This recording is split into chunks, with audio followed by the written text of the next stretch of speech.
Lord, come. Take up your holy throne.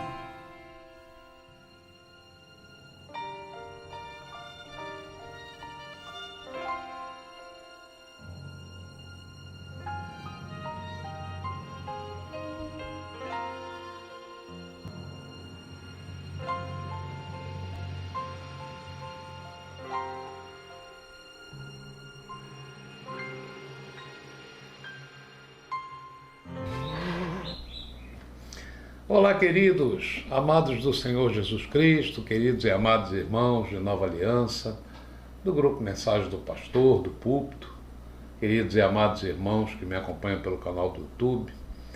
Muito bom dia, quarta-feira, chamada quarta-feira de cinzas, recomeçando a semana, depois desses dias da festa profana. Quero dizer a você neste dia que a graça de Deus esteja sobre a tua vida, sobre a vida da tua casa, da tua família, que você esteja íntegro, física e espiritualmente. Amém, queridos? Por falar em graça, por falar em amor de Deus, eu quero dizer que essa graça está vigente, pelas misericórdias que ainda esta geração tem oportunidade, de se reconciliar com Deus. E falando de graça, eu gostaria de trazer mais uma vez, ainda que seja um assunto assim, já foi muito estudado, muito falado, mas eu queria dar, se eu posso dizer assim, uma última pincelada sobre este assunto, para que você entenda bem a questão da graça e da lei. A lei e a graça, elas são conceitos bíblicos, que podem ser interpretados de várias formas, mas podem ser vistos como complementares e não como opostos.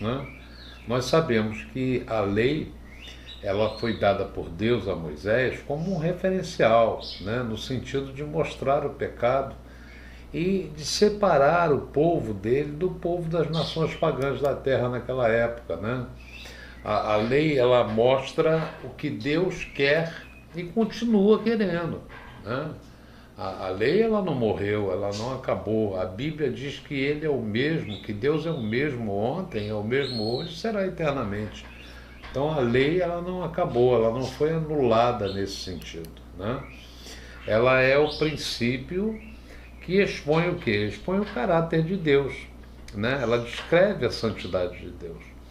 Então foi preciso que viesse alguém que fosse capaz de cumprir toda a lei. A vinda de Jesus foi por esse motivo, porque entendemos que a lei ela era fraca por não ter o poder de mudar um coração pecaminoso. A lei por si mesmo, ela não transforma a mente, a natureza pecaminosa, essa tendência carnal que todos nós temos. Por quê? Porque ela só nos informa do pecado. É como aquela placa de trânsito, não dobre à direita, não dobre à esquerda, não faça isso, não faça aquilo, não pise no gramado. Então, uma das atribuições dos profetas era justamente isso, ensinar ao povo a fazer distinção entre o santo e o profano. Mas o homem não tinha poder para mudar a sua natureza, o seu interior, a sua mente. E aí então Deus veio a dispensação da graça. A graça ela é a nova aliança, instituída por meio do sangue de Jesus Cristo. E o que ela fez e continua fazendo? Ela nos dá o desejo e o poder de sermos santos. Quando nós recebemos a graça, nós passamos a ter uma nova natureza e obviamente, os nossos focos, nosso desejo deixa de ser carnal, e passa a ser espiritual e buscar a Deus que é Espírito, e adorá-lo em Espírito e em verdade.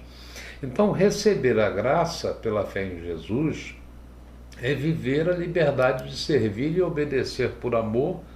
E o que é melhor, se livrar da condenação do pecado. Olha, Paulo diz que nenhuma condenação há para os que estão em Cristo Jesus, a saber, os que agora, pela mudança de natureza, não andam mais na carne, mas no Espírito. Está lá em Romanos 8.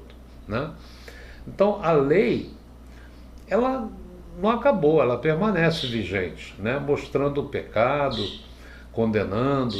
A graça não, a graça, ao contrário, ela produz a revogação da condenação e opera o poder de transformar a mente do homem para uma vida de santidade.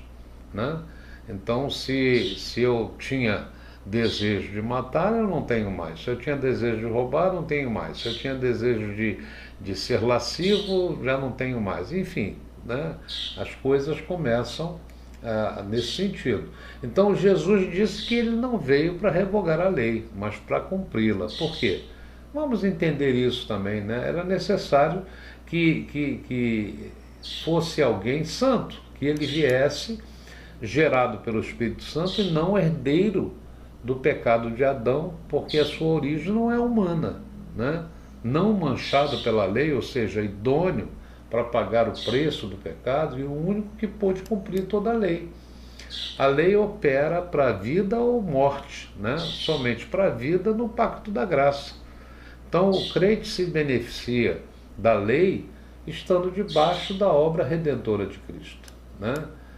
Eu quero fazer aqui uma analogia para a gente entender melhor isso. Por exemplo, um estrangeiro, né? Uma pessoa que veio de outro país, né? Ela está sujeito às leis do nosso país. Então, um português, um alemão, um francês que venha para o Brasil está sujeito às leis da Constituição brasileira. Se ele matar, se ele roubar, se ele infringir qualquer artigo da lei da Constituição do nosso país, ele será preso e condenado, né? Mas esse mesmo estrangeiro, se estiver no nosso país, mas se ele for investido de um cargo oficial como diplomata da sua nação, aí o que acontece? Ele tem o que se chama de imunidade, ou seja, ele não pode ser preso nem condenado aqui, né?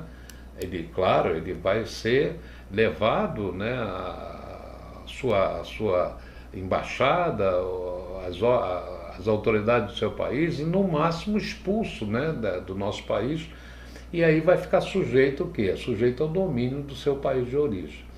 É assim com o crente em Jesus. A Bíblia diz que o crente é forasteiro nessa terra, né? E que o nosso país não é aqui. Pedro ele diz assim: amados, exorto-vos como peregrinos e forasteiros que sois, né? Está lá em 1 Pedro 2. Então a expressão somos forasteiros nesta terra significa que nós somos residentes temporários aqui, né? Esperando voltar para a nossa verdadeira pátria, que é o céu. Então quem está em Cristo, ou seja, quem tiver tido a sua natureza mudada pelo seu poder, investido pelo selo do Espírito Santo, né, não poderá mais ser condenado nem pelo inferno, nem por coisa alguma, como diz Paulo em Romanos 8, 38 e 39. Ele diz: porque estou convencido de que nem a morte, nem a vida, nem os anjos, nem demônios, nem presente, nem futuro, nem quaisquer poderes, nem altura, nem profundidade, nem qualquer outra coisa na criação, será capaz de nos separar do amor de Deus que está em Cristo Jesus nosso Senhor. Então, a nossa alma voltará à sua nova pátria, né? Que é a dimensão da eternidade com Deus, né? Por isso que Jesus afirmou que ele não veio anular a lei, mas cumpri-la por nós. Porque, irmãos, nós não somos capazes de cumprir toda a lei. Está em Mateus 5, né? Sabe por quê? Porque ninguém, homem algum, é capaz disso. Sempre tropeçaremos em algum ponto, né? E a palavra diz assim: porque qualquer que guardar toda a lei e deslizar em um só ponto é culpado de todos. Está lá em Tiago 1, Tiago 2, né? Então só o Senhor Jesus pode cumprir toda a lei e nos deu o benefício do favor de poder desfrutar desse mérito dele, né? Então, amados, quem está em Cristo, nova criatura é. Não estamos mais debaixo do jugo da lei de Moisés, mas passamos a estar debaixo da lei de Cristo. Está lá em Gálatas 6, né? Jesus fez isso por nós de uma vez por todas, pela graça, por meio da fé, somos justificados diante dele, né? A Bíblia fala, né, tendo cancelado o escrito, a dívida, né, que era contra nós e que constava de ordenanças, o qual nos era prejudicial, removeu-a inteiramente, cravando-a na cruz. Amém, queridos? Está em Colossenses 2. Então, que Deus te abençoe, que você possa viver serena e tranquilamente, sabendo que nenhuma condenação há se nós estivermos em Cristo Jesus, se você estiver em Cristo Jesus. Amém? Um beijo no teu coração, até amanhã, queridos. Eu desejo que você esteja refletindo nessa mensagem. Olha, dê um like nela, né? Compartilhe ela com alguém, inscreva-se nesse canal, né? Porque isso é importante. Amém? Deus te abençoe, fica com Deus. Até amanhã, amados, em nome do Senhor Jesus.